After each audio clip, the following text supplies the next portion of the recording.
Hello everyone, स्व अध्ययन पर स्वागत है। आज हम कक्षा 6वीं में सबसे छोटी हूँ पाठ के प्रश्नोत्तर अध्ययन करेंगे। प्रश्न 1, कविता में सबसे छोटे होने की कल्पना क्यों की गई है? उत्तर, कविता में सबसे छोटे होने की कल्पना इसलिए की गई है जिससे कि लंबे समय तक माँ का प्यार मिलती रहे, माँ के आंचल की छाया मिलती रहे, माँ का साथ मिलता रहे, विभिन्न प्रकार के खिलौने मिलते रहे, माँ द्वारा परियों की कहानियाँ सुनने को मिले। प्रश्न 2, कविता में ऐसी बड़ी न हो में क्यों कहा गया है?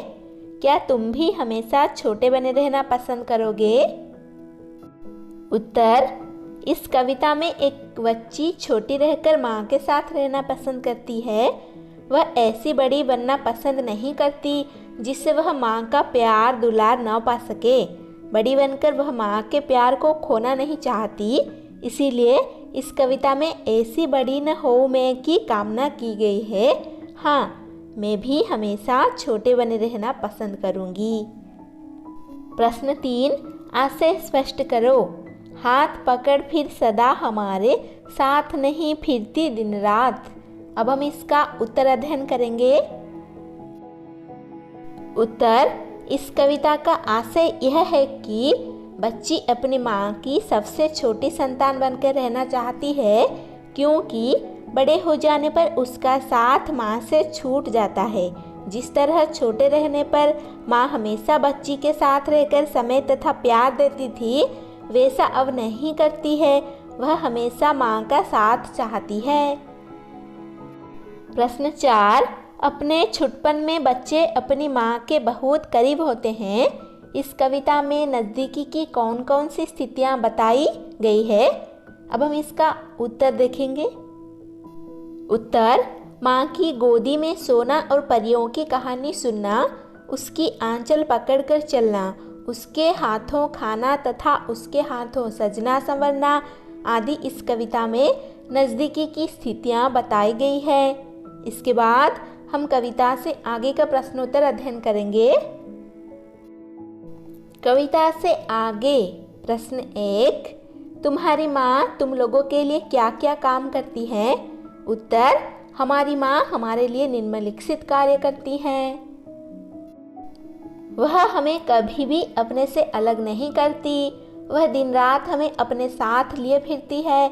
वह हमें प्यार से अपनी गोदी में सुलाती है, अपने हाथों में नहलाती धुलाती और तैयार करती है। वह हमें खाना खिलाने के बाद मुंह हाथ धोती है, धूल आदि पोंछकर हमें सजाती संवारती है। वह हमें परियों की कहानी सुनाती है, मेरी हर ज़रूरत का ध्यान रखती है तथा अच्छी बातें सिखाती है और गृह कार्य कराते हुए पढ़ाती है। प्रश्न 2, यह क्यों कहा गया है कि बड़ा बनाकर माँ बच्चे को छलती है? उत्तर, माँ जब बच्चों को बड़ा बना देती है तब उसका साथ छोड़कर अपने कामों में लग जाती है। तब वह उसे ना तो नहलाती धुलाती है और न अपने हाथ से खाना खिलाती है, न परियों की कहानी सुनाती है, उसे खेलने के लिए खिलौने भी नहीं देती है। तब बच्चों को लगता है कि बड़ा होने पर माँ उसे छलती है।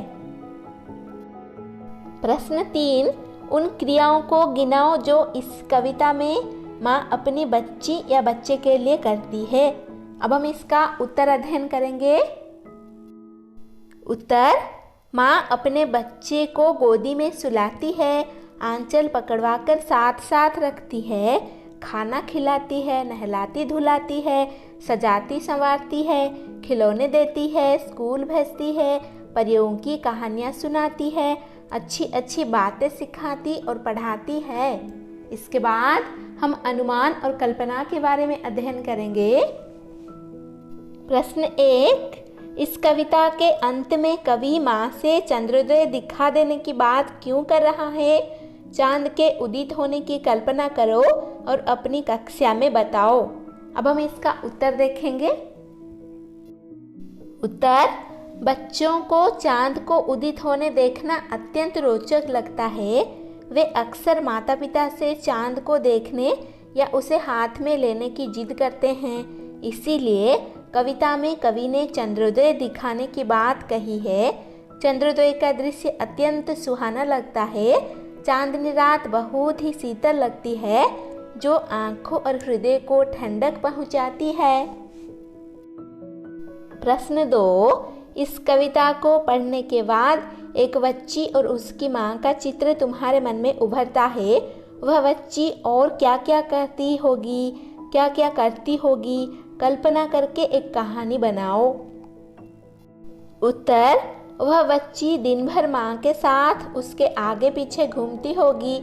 वह माँ के साथ रसोई में, बैठक में, शयनागार में और छत पर जाती होगी। वह 1 मिनट भी चुप नहीं रहती होगी। कई तरह के सवाल उसे माँ से पूछने होते हैं। माँ, तुम क्या कर रही हो? माँ, तुम क्या बना रही हो?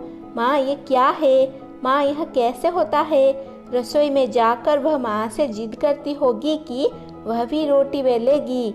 बैठक में जाकर वह कहती होगी कि वह भी टीवी चलाएगी। शयनागार में वह गंदे पैर बिस्तर पर चढ़ जाती होगी और चादर समेट देती होगी। घर भर में उसके खिलौने बिखरे पड़े रहते होंगे। छत पर जाकर वह दूर कहीं पतंग उड़ते देख माँ से उसे लाने की जिद करती होगी। रात में वह तब तक नहीं सोती होगी जब तक माँ उसके पास लौटकर उसे परियों की कहानी न सुनाए, उसके पास लेटकर।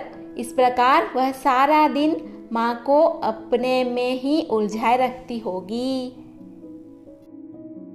प्रश्न 3।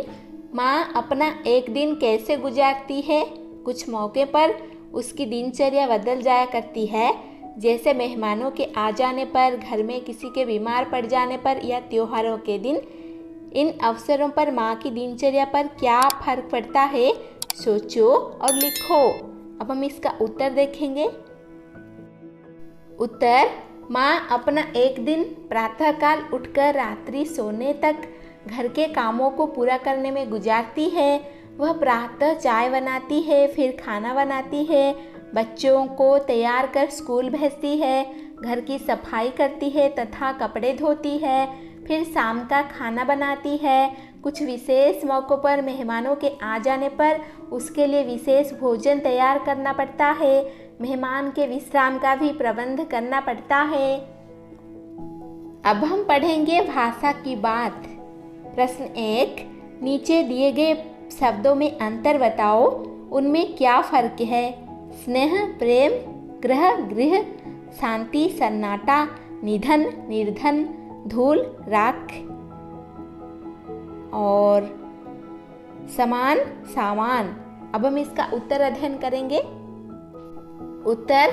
स्नेह, छोटे के लिए प्रेम। माँ अपने बच्चे से स्नेह करती है। प्रेम, छोटे बड़े सभी के लिए। राम और लक्ष्मण का प्रेम एक मिसाल है। शांति, हलचल न होना। नेहा, घर में आज इतनी शांति क्यों है? सन्नाटा, वातावरण में चुप्पी होना। रात के वक्त गांव में सन्नाटा छा जाता है। धूल यानी मिट्टी, चारों तरफ धूल से प्रदूषण फैल रहा है। राख यानी लकड़ी या कोयले के जलने के बाद बचा पदार्थ। राख कोयले से बनती है। ग्रह यानी नक्षत्र, वैज्ञानिकों ने सौरमंडल में 8 ग्रह बताए हैं। गृह यानी घर, ओजस्वी को गृह कार्य नहीं मिला। निधन यानी मृत्यु, सेठ जी के निधन से गांव में शोक की लहर दौड़ गई। निर्धन यानी गरीब, हमारे देश में निर्धन व्यक्ति काफ़ी हैं। फिर समान यानी बराबर, हमारे देश में सभी लोगों को समान अधिकार मिला हुआ है। फिर सामान यानी वस्तु, घर में सामान बिखरा पड़ा है। प्रश्न 2। कविता में दिन रात शब्द आया है, दिन रात का विलोम है। तुम ऐसे 4 शब्दों के जोड़े सोचकर लिखो जो विलोम शब्दों से मिलकर बने हों। जोड़ों के अर्थ को समझने के लिए वाक्य भी बनाओ। अब हम इसका उत्तर देखेंगे। उत्तर आना जाना। आज त्योहारों के दिन मेहमानों का आना जाना लगा हुआ है। छोटा बड़ा, हमें छोटे बड़े सभी के साथ अच्छा व्यवहार करना चाहिए। जीवन मरण ईश्वर के हाथ में है। अपना पराया, यहाँ अपना पराया कोई नहीं, सब बराबर है। लाभ हानि, व्यापार में लाभ हानि लगा ही रहता है। भला बुरा, हमें भला बुरा देखकर ही कार्य करना चाहिए। कुछ करने को, कक्षा में बच्चों को उनकी मर्जी से 2 समूह में रखें। एक समूह में वे जो छोटे बने रहना चाहते हैं, दूसरे समूह में वे जो बड़े होना चाहते हैं। इन दोनों समूह के सभी बच्चे एक एक कर बताएंगे कि वे क्यों छोटा बने रहना चाहते हैं या क्यों बड़ा होना चाहते हैं। उत्तर, कक्षा में छात्र समूह में बैठकर अपनी अपनी इच्छा व्यक्त करें। जैसे मोहन, मैं छोटा बना रहना चाहता हूँ क्योंकि माँ के साथ रहना मुझे अच्छा लगता है। सोहन, मैं बड़ा होकर अपने माता पिता की सेवा करना चाहता हूँ। अति लघु उत्तरीय प्रश्न। प्रश्न 1, बालिका क्या नहीं छोड़ना चाहती? उत्तर, बालिका माँ का आंचल नहीं छोड़ना चाहती है। प्रश्न 2, कविता में बच्ची छोटी क्यों बनी रहना चाहती है? उत्तर, कविता में बच्ची सबसे छोटी बनी रहने की कामना इसीलिए करती है ताकि उसे हमेशा माँ का साथ और माँ का प्यार मिलता रहे। प्रश्न 3, कविता में ऐसी बड़ी न हो में क्यों कहा गया है? उत्तर, ऐसा इसीलिए कहा गया है क्योंकि बड़ी बनकर वह माँ का प्यार नहीं खोना चाहती। ऐसे बड़े बनने से क्या लाभ जिसमें माँ अपने हाथों न खिलाए न नहलाकर तैयार करे। प्रश्न 4, माँ बच्चों को किस प्रकार छलती है? उत्तर, माँ जब बच्ची को बड़ी बना देती है तब उसका साथ छोड़कर अपने कामों में लग जाती है और कभी कभी वह बच्चों को खिलौने हाथ में पकड़ाकर अपने काम में लग जाती है, उसके साथ समय नहीं देती। इस प्रकार माँ बच्चों को छलती है। इसके बाद हम दीर्घ उत्तरीय प्रश्न अध्ययन करेंगे। प्रश्न 1, बचपन सुहाना क्यों होता है? उत्तर, बचपन में माँ का प्यार और सानिध्य मिलता है। सारी चिंताएं माँ पर छोड़कर बच्चे मस्ती में रहा करते हैं। छोटी होकर भी माँ का हाथ पकड़कर उनके साथ घूमते हैं। माँ के साथ हाथ से खाना, मुंह धुलवाना, धूल पुछवाना छोटी होते हुए संभव होता है। माँ का आंचल पकड़कर बच्चे घुमा करते हैं, माँ की गोदी में सोते हैं। बच्चों को सुखद परियों की कथा सुनने का मौका मिलता है। माँ बच्चों का हाथ कभी नहीं छोड़ती, इसीलिए बचपन सुहाना होता है। प्रश्न 2, बड़े होने पर हम कैसे माँ से अलग हो जाते हैं? उत्तर, बड़ा बनाकर माँ बच्चों को अपने से अलग करने लगती है क्योंकि बड़ा होने पर माँ दिन रात हमारे साथ नहीं रह पाती। वह पहले हमें खिलौने देकर अपने आप खेलने के लिए छोड़ देती है, फिर वह हमें विद्यालय भेजती है। विद्यालय में नए नए मित्र बनते हैं, बच्चों पर जिम्मेदारी डाल दी जाती है, पढ़ाई की, परीक्षा की, गृह कार्य की, खेलकूद की इत्यादि। इस प्रकार हम धीरे धीरे माँ से अलग हो जाते हैं। प्रश्न 3, माँ के आंचल की छाया दुनिया की सबसे सुरक्षित स्थान है, कैसे? उत्तर, माँ के आंचल की छाया संसार की सबसे सुरक्षित स्थान है। यहाँ हम बिना किसी डर, चिंता और फिक्र के रहते हैं। यहाँ हमें किसी प्रकार का खतरा महसूस नहीं होता। माँ हमें हर परेशानियों एवं खतरों से दूर रखती है। वह हमें लोगों की बुरी संगत और नज़रों से बचाती है। वह हमारी स्वास्थ्य और सफाई पर भी ध्यान रखती है। इसीलिए माँ का आंचल दुनिया का सबसे सुरक्षित स्थान है। धन्यवाद। ऐसे ही वीडियोस देखने के लिए चैनल को सब्सक्राइब कीजिए और नोटिफिकेशन पाने के लिए बेल आइकन को दबा दीजिए।